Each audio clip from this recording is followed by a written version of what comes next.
Hi there. We reviewed today in class for our Unit 10 test, which will be on Thursday. This team challenge covers everything that you would see except for proofs. We did proofs practice in an activity prior to the team challenge, so you're going to want to make sure you are ready to face proofs on Thursday, even though they aren't part of this video. Okay, so the first question we're going to look at here is, or I guess direction, would be identify the hypothesis. If you eat breakfast, then you will feel better at school. My recommendation as we go through this team challenge would be to pause the video, to attempt the problem, and then start it again so you can check your answer. That way you're actually participating in the review and not just watching as I answer each problem. Okay, so go ahead and pause the video at this point. Okay, and so then our answer, identify the hypothesis. The hypothesis is what follows the if. And so our hypothesis in this case would be you eat breakfast. Okay, our second question. Identify the conclusion. If two lines are perpendicular, then they form right angles.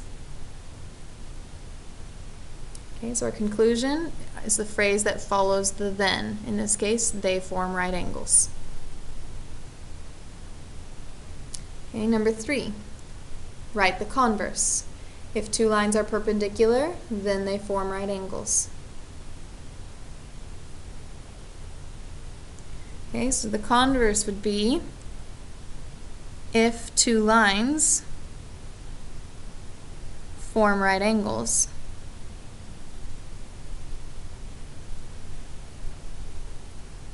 then they are perpendicular.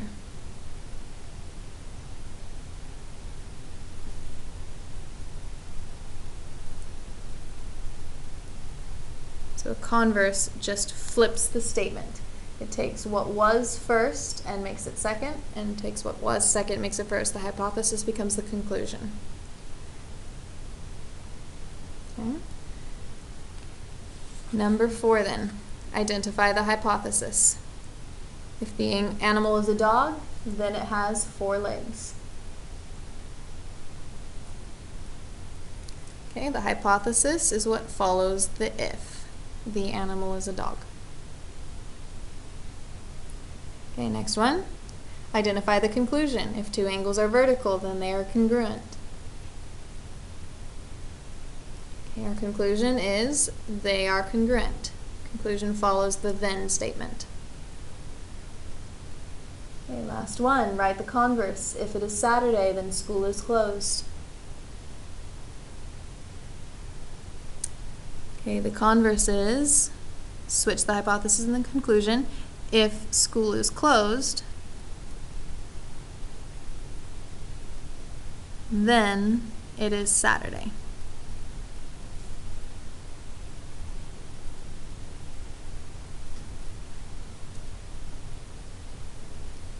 Okay. Next we looked at identifying properties. Okay, so identify the properties shown.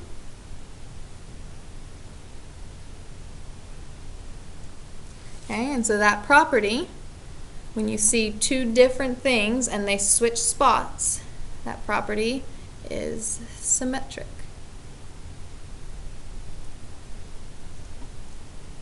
Or the symmetric property of congruency. Okay, round 2. Is this a good condition? Or sorry, is this a good definition? For it to be a good definition, okay, you would have to be able to find a counterexample. And that counterexample could either be for the original statement or for its converse. So in this case, we have a kite as a quadrilateral with 2 sets of congruent sides. Is this a good definition?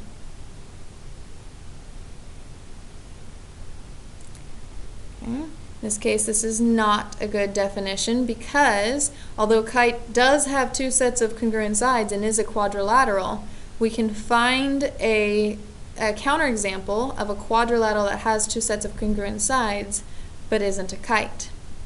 Okay, and so in this case we would put no because a rectangle has 2 sets of congruent sides but isn't a kite. So if you can find a counterexample, either a kite that doesn't have 2 sets of congruent sides or a quadrilateral with 2 sets of congruent sides that isn't a kite, You can find a counterexample for either one. Okay, it's not a good definition.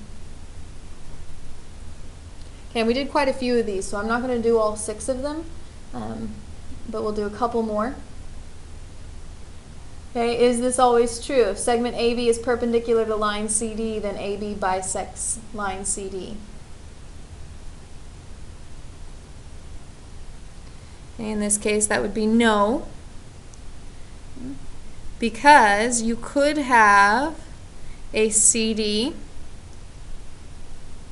and an AB that's perpendicular, like this case, but that doesn't bisect.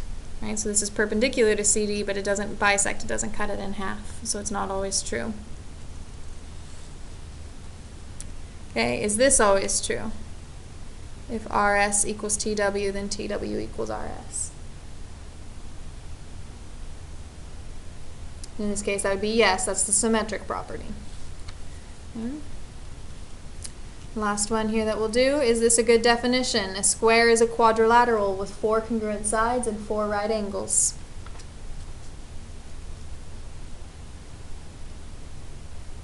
Okay. And so in this case, yes, this is a good definition because there's no example of a square that isn't a quadrilateral with 4 congruent sides and 4 right angles. And there's no counterexample of a quadrilateral with 4 congruent sides and 4 right angles that isn't a square. Right? We have counterexamples for parts. You know, a rhombus has 4 congruent sides and a rectangle has 4 right angles, but neither a rhombus nor a rectangle are both. So we can't find a quadrilateral with both that isn't a square. Okay, so the next set of problems we looked at, okay, some more identification of properties here. If AB equals CD and CD equals PQ, then AB equals what? And the answer would be PQ. This is the transitive property. On the transitive property, you see 2 things that are shared, which means the leftovers would be equal or congruent as well. Okay, identify the property.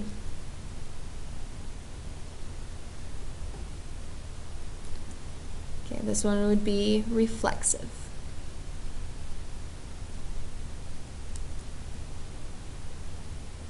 Okay, the next set of problems here.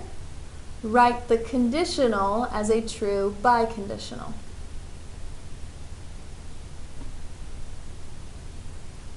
Okay, so the difference between a conditional and a biconditional. A conditional is an if-then statement. A biconditional is an if and only if statement.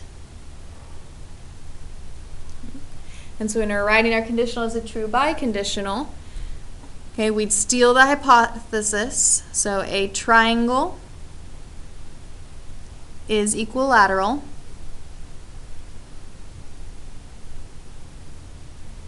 And then we put if and only if, and then we'd steal the conclusion.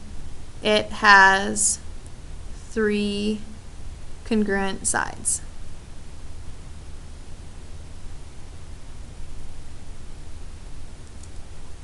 And so that would be the biconditional. Okay, next one. Identify the 2 conditionals within the biconditional.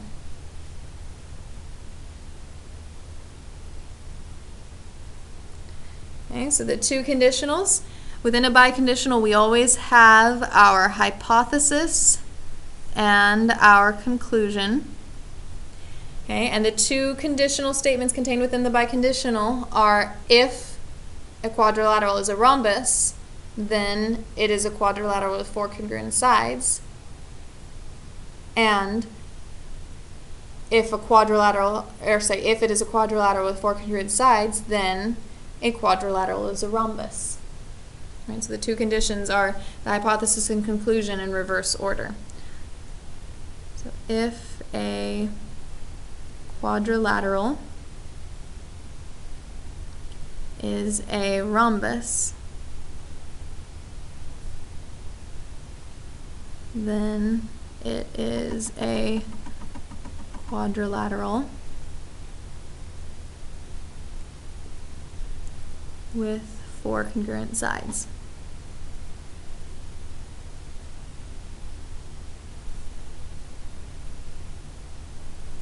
In the reverse order. If a quadrilateral has 4 congruent sides,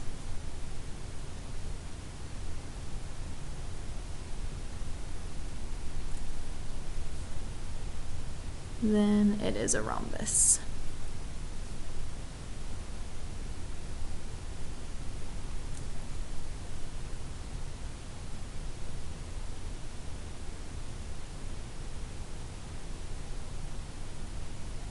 Okay, next one. Angle C is complementary to angle D. Angle C is complementary to angle J. What is true about D and J? And the hint I gave to my classes, okay, give yourself a number to work with. C, D, C, and J are all very abstract, right? They represent a quantity. So give yourself a concrete quantity to work with, and that'll help highlight what's true about D and J.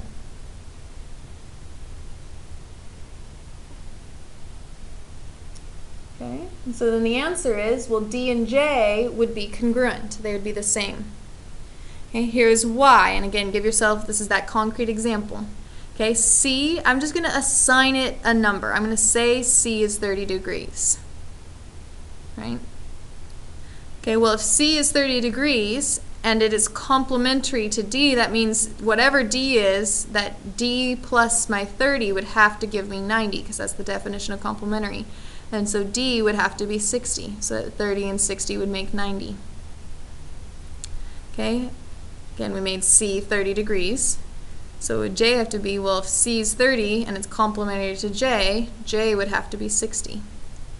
And so what is true about D and J? Well, D is 60 and J is 60.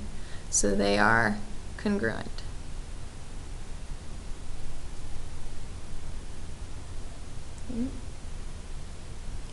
Okay, here we go. Next one, write the conditional as a true biconditional. If a triangle is isosceles, then it has 1 pair of congruent sides.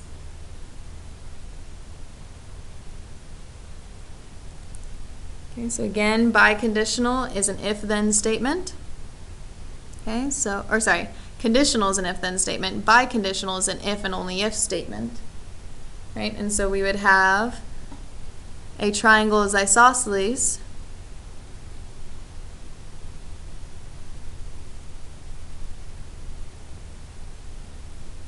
if and only if it has 1 pair of congruent sides.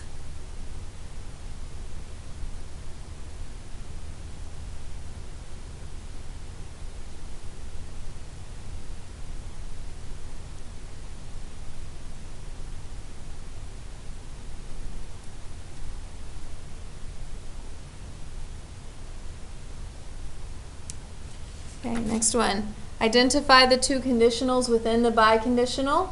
A quadrilateral is a rectangle if and only if it is a parallelogram with 4 right angles.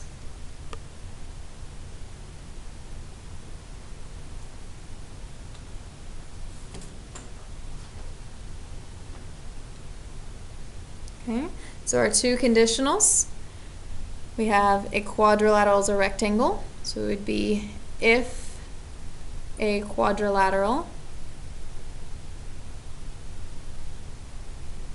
is a rectangle,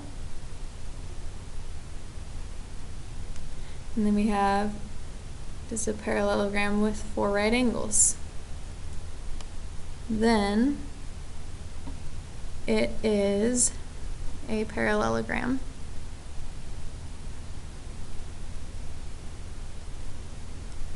with 4 right angles.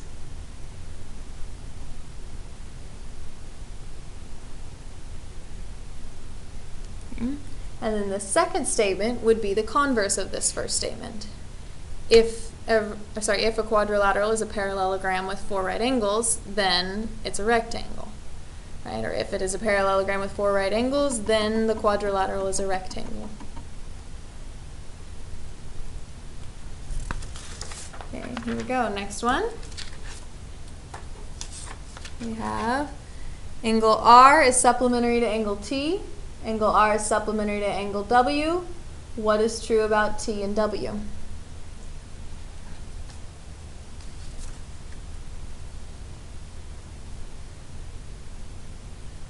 Okay, so same recommendation I would use as before, or I would give the same recommendation as before. Give yourself a concrete measurement to work with. The answer is that they are congruent, okay, but again, I would assign R, make it something. We'll make R 50 degrees. Well, if R is supplementary to T, that means whatever T is, its measurement plus 50 would have to be 180. That's what supplementary means. They add to equal 180. So if this is 50, T would have to be 130. Again, R was 50, and it's supplementary to W, so W would have to be 130 as well. So what's true about T and W? They are congruent.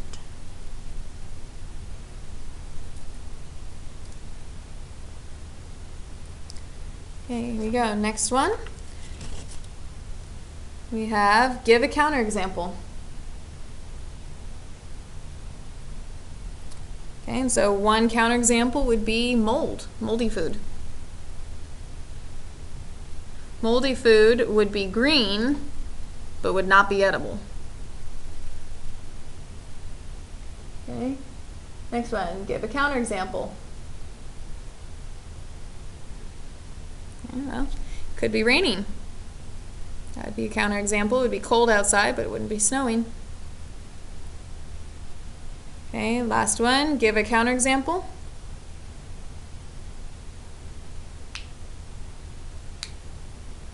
Okay, a counterexample, well, you could have a rectangle. A rectangle would have 2 pairs of congruent sides, but it's not a kite. Okay, last round here. The measure of angle N is 14 times its complement angle R. What is the measure of angle N?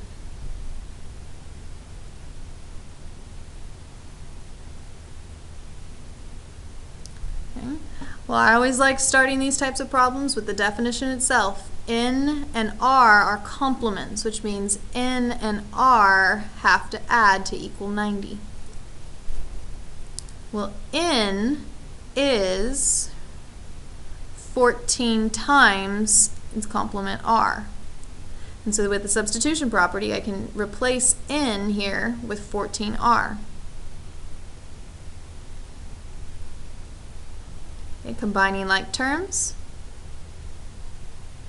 and division property, and we'd get R equals 6. Okay.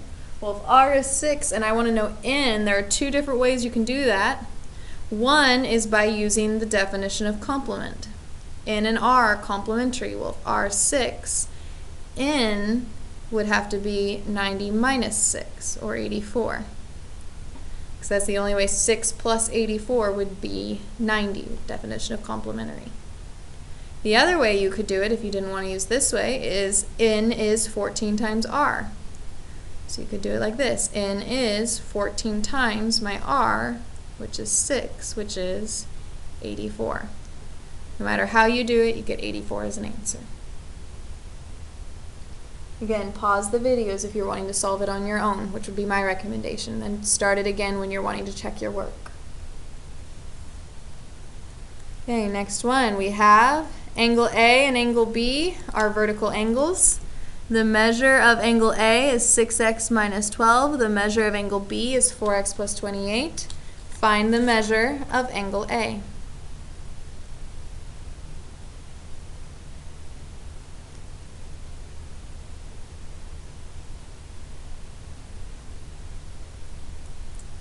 Okay, well, if angle A and angle B are vertical angles, that means that they would be equal, so A would equal B. So 6x minus 12, which is my A here, equals the 4x plus 28, which is my B. Okay, subtraction property. Oops, I got about that. We should be subtracting 4x, which would give us 2x. And then addition property.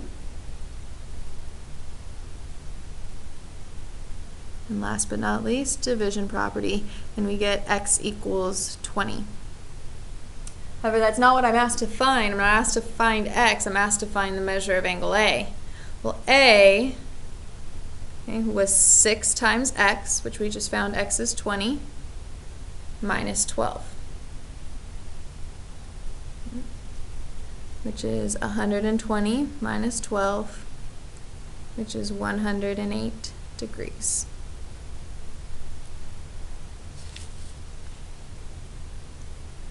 Okay, next one. Angle T and angle R are complementary angles. Angle T equals 5x plus 6. Angle R equals 9x minus 14. Find the value of x.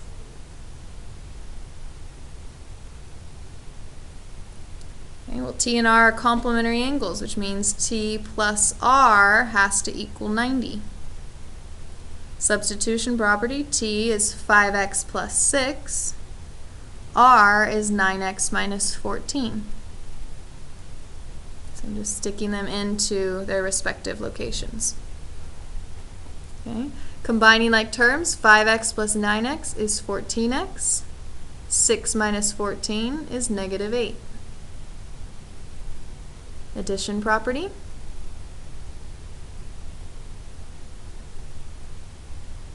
And last but not least, division property. And so x would equal 7, and in this case we are allowed to stop there because that's what they've asked us to find the value of x.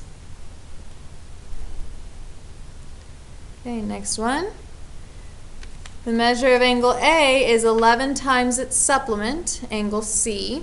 What is the measure of angle A?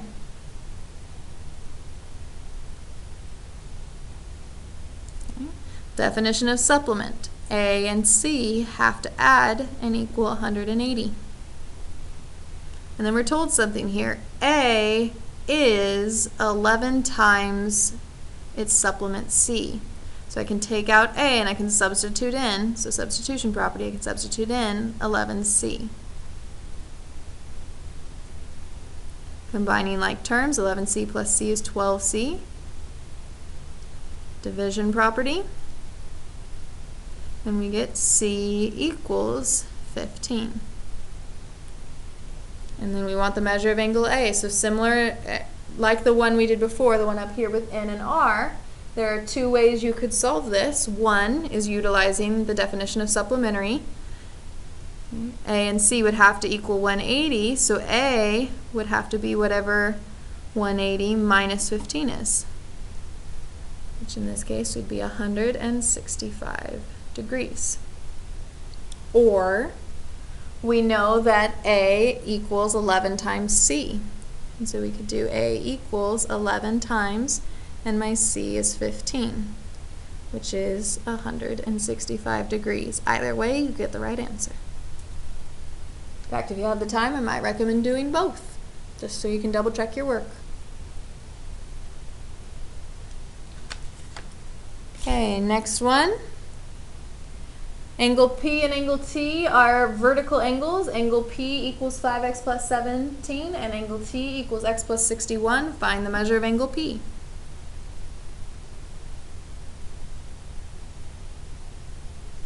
Okay, well, if they are vertical angles, it means that the two angles are congruent or equal.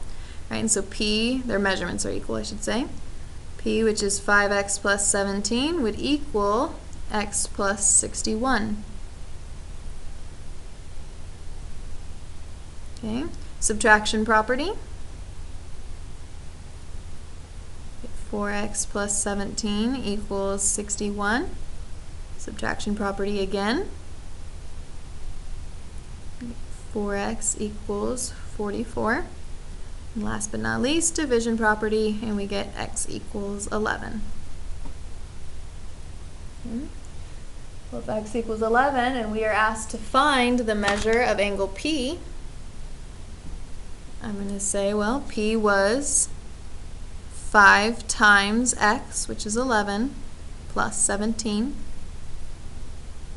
which is 55 plus 17, which is 72 degrees. Okay, last but not least, or I'm sorry, this is the second to last. Second to last but not least. Okay, angle A and angle B are supplementary angles. Angle A is 3x minus 5 and angle B is 7x minus 15. Find the value of x. Okay, definition of supplementary angles. A and B have to add to equal 180.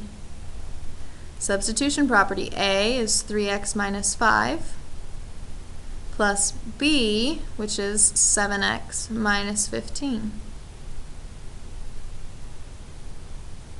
Combining like terms, 3x plus 7x is 10x, minus 5 minus 15 is negative 20.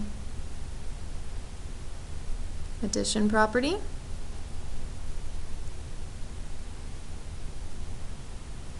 And last but not least, the division property.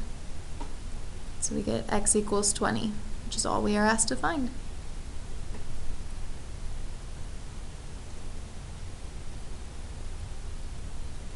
Okay, the last problem is asking us to solve for x and solve for the angle measurement of this given diagram. These are vertical angles. Vertical angles are equal or congruent. Their measurements are equal. So the x plus 16 would have to equal the 4x minus 5. Subtraction property.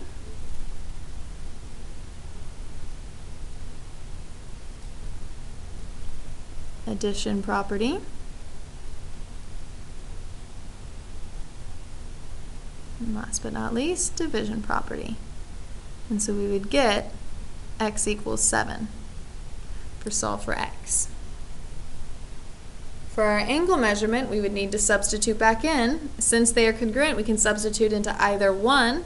If you have the time, I might substitute into both, because if you did your work over here correctly, if you found the correct x, you should get the same number in both. If you get different numbers, you're going to want to check your work somewhere, because somewhere there was an error made, either in the initial work solving for x or maybe in plugging in substituting. Okay, so I'm actually going to do that. I'm going to plug into both. Okay, so here, I'm going to substitute x equals 7 in, so we have 7 plus 16, which is 23 degrees.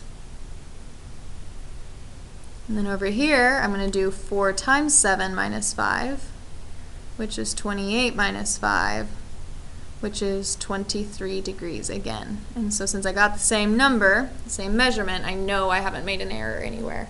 And so that would be solving for the angle measurement. Okay, so those are the topics you're going to see. Again, you are also responsible for making sure you're ready for proofs, which happened before Team Challenge, but these are the problems we did in Team Challenge. Best of luck with reviewing.